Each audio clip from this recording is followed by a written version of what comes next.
Hello everyone, AK classes learn with Kamlesh में मैं कमलेश विश्वकर्मा आपका स्वागत करता हूं। स्टूडेंट्स, आज हम लोग क्लास 10th के मैथ्स का चैप्टर फर्स्ट रियल नंबर्स के इंट्रोडक्शन के बारे में विस्तार पूर्वक अध्ययन करेंगे। तो वीडियो शुरू करते हैं। रियल नंबर्स, वास्तविक संख्याएं।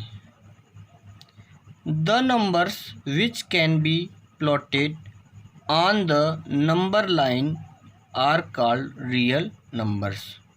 वे संख्याएं जिन्हें संख्या रेखा पर प्रदर्शित किया जा सकता है वास्तविक संख्याएं कहलाती हैं।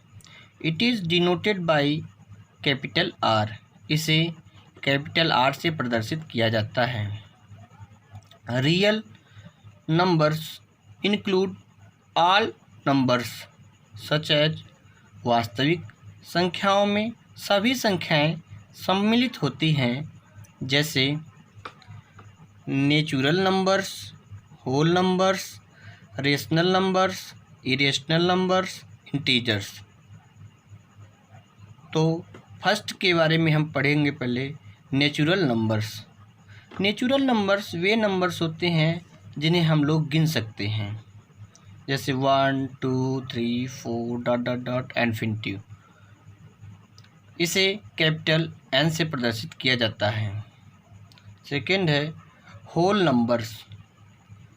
यदि हम नेचुरल नंबर में जीरो सम्मिलित कर दें तो हमें होल नंबर्स प्राप्त हो जाता है। इसे कैपिटल W से प्रदर्शित करते हैं। थर्ड है रेशनल नंबर्स। रेशनल नंबर्स वे नंबर्स होते हैं जिन्हें P/Q के रूप में लिखा जाता है, जहां P और Q इंटीजर्स होते हैं और Q की वैल्यू कभी जीरो नहीं होती है, जैसे 1/2, 2/4, 7/8, 0.5, 1 एक्सेट्रा। इसे कैपिटल Q से प्रदर्शित किया जाता है। फोर्थ है इरेशनल नंबर्स। इरेशनल नंबर्स वे नंबर्स होते हैं जिन्हें P/Q के रूप में हम नहीं ले सकते हैं, जैसे √2, √3, पाई, √11 एक्सेट्रा। फिफ्थ है इंटीजर्स। इंटीजर्स वे नंबर्स होते हैं जिसमें सभी negative counting numbers, positive counting numbers और जीरो सम्मिलित होते हैं। इसे कैपिटल Z से प्रदर्शित किया जाता है। Okay students, now Euclid's division lemma. सबसे पहले हम इन तीन शब्दों के बारे में पढ़ेंगे। यूक्लिड जो कि एक मैथमेटिशियन थे, डिवीज़न एक मैथमेटिकल ऑपरेशन है, lemma self proved mathematical statement है जिसे स्वयं सिद्ध गणितीय कथन कहते हैं। Algorithm step by step process है। अब इसके डेफिनेशन के बारे में पढ़ेंगे। For any two given positive integers A and B, कोई दो दिए गए पॉजिटिव इंटीजर्स A और B के लिए there exist unique whole numbers Q and R, जिसमें एक अद्वितीय पूर्ण संख्याएं Q और R प्राप्त होती हैं, सच दैट इस प्रकार हैं A = BQ + R, where R = 0 और greater than 0 but less than B, जहाँ पर R हमारा या तो 0 के बराबर है या 0 से बड़ा है, लेकिन B से छोटा होता है।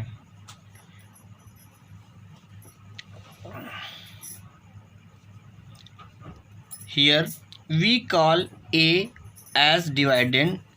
यहाँ पर हम A को डिवाइडेंड कहते हैं, B as डिवाइज़र, B को डिवाइज़र कहते हैं, Q as कोसेंट, Q को कोसेंट कहते हैं, एंड आर एज रिमाइंडर, और आर को रिमाइंडर करते हैं। प्यारे बच्चों, आप पिछली कक्षाओं में डिवाइडेंड प्राप्त करने के लिए एक फार्मूला पढ़े थे, जिसे हम लोग इस तरह से लिखते थे, divisor into quotient plus remainder. Euclid division lemma भी इसी पर आधारित है, जिसमें ए को डिवाइडेंड, बी को डिवाइज़र, क्यू को कोसेंट और आर को रिमाइंडर कहते हैं। Okay, now Euclid's division algorithm. It is a technique to compute the HCF of two given positive integers, say a and b, with a is greater than b। दो दिए गए positive integers, जिसे a और b कहते हैं, जिसमें a b से बड़ा होता है, का HCF प्राप्त करने की यह एक तकनीकी है। इन द फॉलोइंग स्टेप्स, निम्नलिखित स्टेप्स में हम इसके बारे में पढ़ेंगे। Step first, on dividing A by B we get the quotient Q and R as remainder. हम ए को बी से डिवाइड करने पर कोसेंट क्यू और आर रिमाइंडर के रूप में प्राप्त करते हैं, सच दैट, इस प्रकार से a is equal to B Q plus R, जिसमें a हमारा डिवाइडेंड है, b डिवाइज़र है, q कोसेंट है और r रिमाइंडर है। वेयर जहाँ r इज इक्वल टू 0 और greater than 0 but less than b, जहाँ पर हमारा r या तो 0 के बराबर है या 0 से बड़ा है, लेकिन b से छोटा है। सेकेंड स्टेप है, if r is equal to 0, यदि r की वैल्यू 0 है, देन तब HCF ऑफ ए बी, तब a और b का HCF हमेशा b ही होता है। If r is not equal to 0, यदि r की वैल्यू 0 नहीं है, देन तब apply the division lemma to b and r, तब हम b और r के लिए डिवीज़न लेमा अप्लाई करेंगे। Step 3, continue the process till the remainder is 0। Remainder 0 आने तक हम यही प्रक्रिया करते रहेंगे, जब तक हमारा रिमाइंडर 0 न आए तब तक हम यही प्रक्रिया करते रहेंगे। The last divisor will be the required HCF, और अंतिम डिवाइज़र ही हमारा HCF होगा, जब हमारा रिमाइंडर 0 होगा और अंतिम डिवाइज़र ही हमारा तब HCF हो जाएगा। Remark, this method is also known as successive division method. जो हमारा यूक्लिड डिवीज़न एल्गोरिथम है, उसे सक्सेसिव डिवीज़न मेथड के नाम से भी जाना जाता है। अब हम यूक्लिड के डिवीज़न एल्गोरिथम को एक एग्जाम्पल के माध्यम से समझेंगे। एग्जाम्पल है, use Euclid division algorithm to find HCF of 50 and 125। कहने का तात्पर्य है कि यूक्लिड के डिवीज़न एल्गोरिथम का प्रयोग करके 50 और 125 का HCF प्राप्त कीजिए।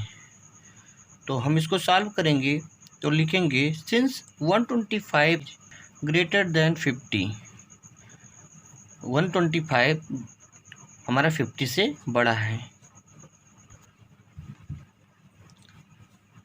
तो हम इसे 125 को डिवाइडेंड के प्लेस पर लिखेंगे और 50 को डिवाइजर के प्लेस पर लिखेंगे, और लॉन्ग डिवीजन मेथड से हम इसका HCF प्राप्त करेंगे। तो 50 टू जा 100 और 100 को 125 से सब्ट्रैक्ट करेंगे तो 25 प्राप्त होगा। हम देखते हैं कि रिमाइंडर हमारा यहाँ 0 नहीं है, सो हम नेक्स्ट स्टेप में 50 को डिवाइडेंड के प्लेस पर लिखेंगे और 25 से डिवाइड करेंगे। 25 टू जा 50। अब इसको डिवाइड करने के पश्चात हम देखते हैं कि हमारा रिमाइंडर 0 आ चुका है।